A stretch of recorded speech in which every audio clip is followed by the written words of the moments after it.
Good morning, ladies and gentlemen. 14 days to the big day, 14 days to the elections. And what we have is actually Ruto doing anything possible to win the elections, using all means, whether legal means, illegal means, rigging, name it.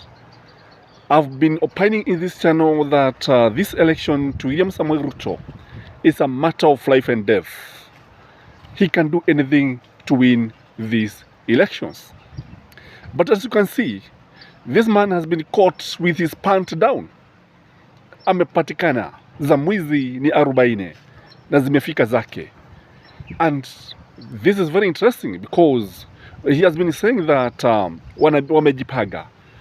Na he has been saying that mimi naweza kuibwa kura, nyinyi mkiangalia mimi mtu wa kuibwa kura. And you can see why he has been bragging. You can see why he has been looking down upon everybody, akionyesha kwamba sio mtu wa maana. Again, we saw what happened in his office when servers were taken, and I understand they contain vital information about these elections. I've said in this channel that the Venezuelan guys, these guys, the foreigners who arrested Jomo Kenyatta, had come to rig, to steal the elections for William Samuel Ruto.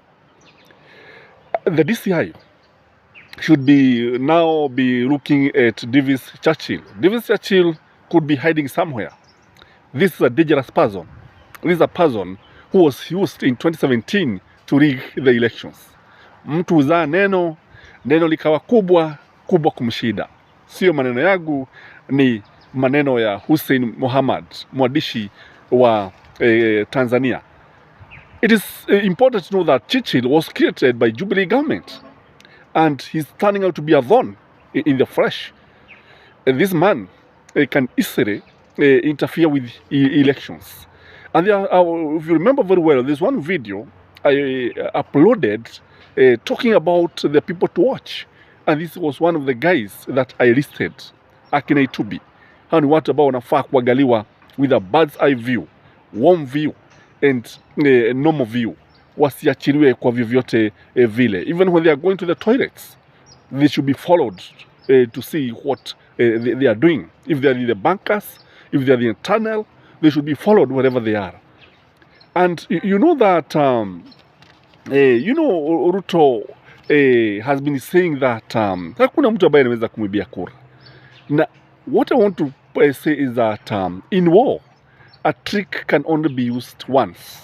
You cannot repeat a trick. So the tricks that were employed in 2017 to steal the elections cannot be employed this time because they are time bad. So they used Chirchir and other guys, but this time they cannot work. You can understand why UDA and Ruto has been talking about the using of electronic voter register. Kwa sababu kile ambacho kiko pale ndani huwezi ukajua. And these gadgets, I believe, have been configured to give a certain constant, such that during the presidential turning, during the simulation, during the setting of the presidential results, they can actually give the wrong figures. And I cannot rule out that Ruto has met these guys from a mathematic company.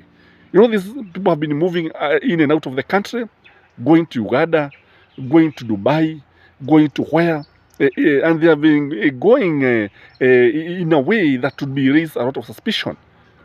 So I won't rule out that these people have been meeting outside the country or even in the country, because they can do anything to steal these elections. And the stealing of votes can easily happen when you hear that we have we have polling stations that are yet to be gazetted. You are about to ask so many questions. Who will be there to monitor what is happening? How do Azimio know that we have polling stations somewhere? It is possible for IBC to establish a polling station, and it's only known to IBC, and election can continue there. You know, the voters will not be able to know that there is election in a certain police station.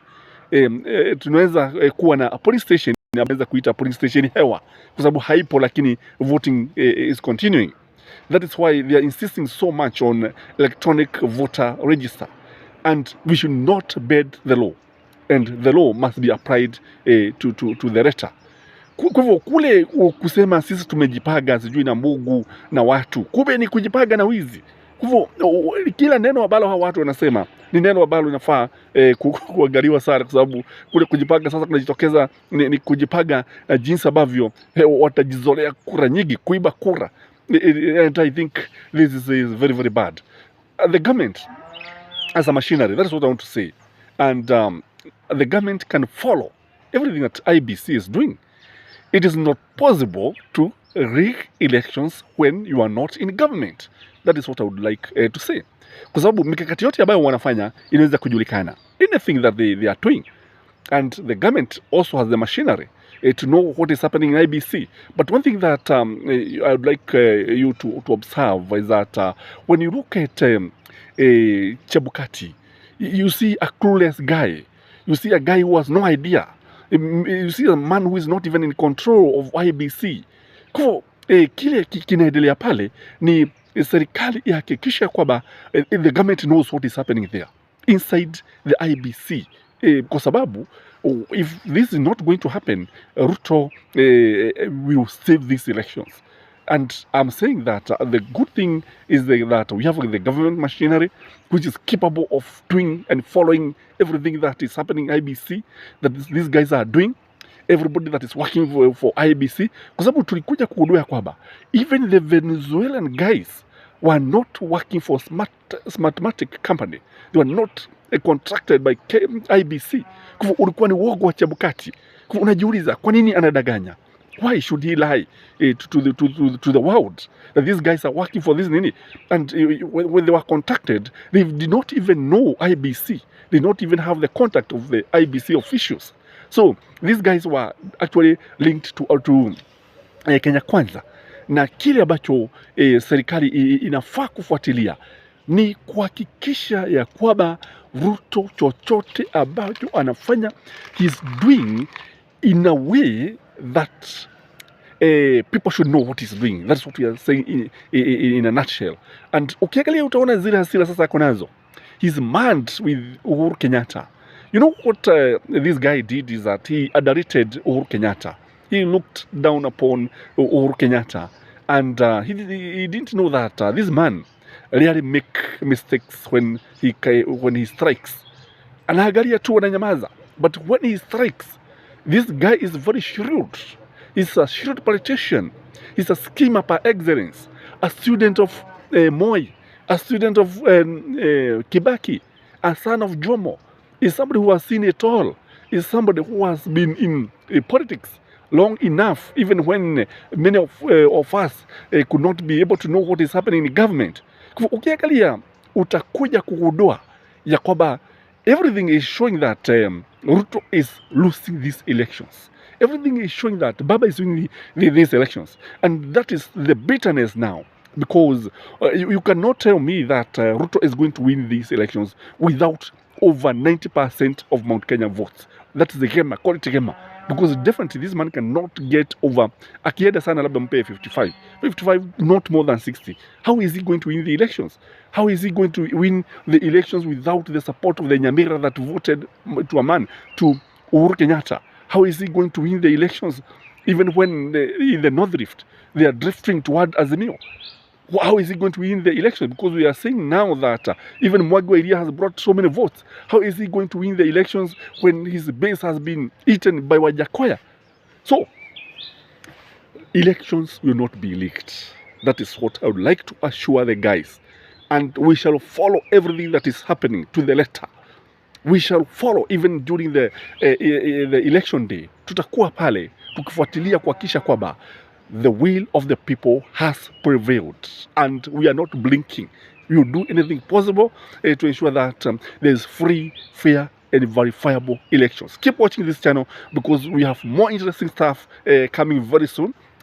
Kuna jambo ambalo tunaangalia na tunasema kwamba tutaanika cheupe whatever is going to happen in these elections. Nobody will steal the elections. You can cheat some people all the time. but you cannot cheat all the people all the time. That is my take. Gashis Kaiman, the tallest man in Black Africa. Let the people decide. Bye-bye.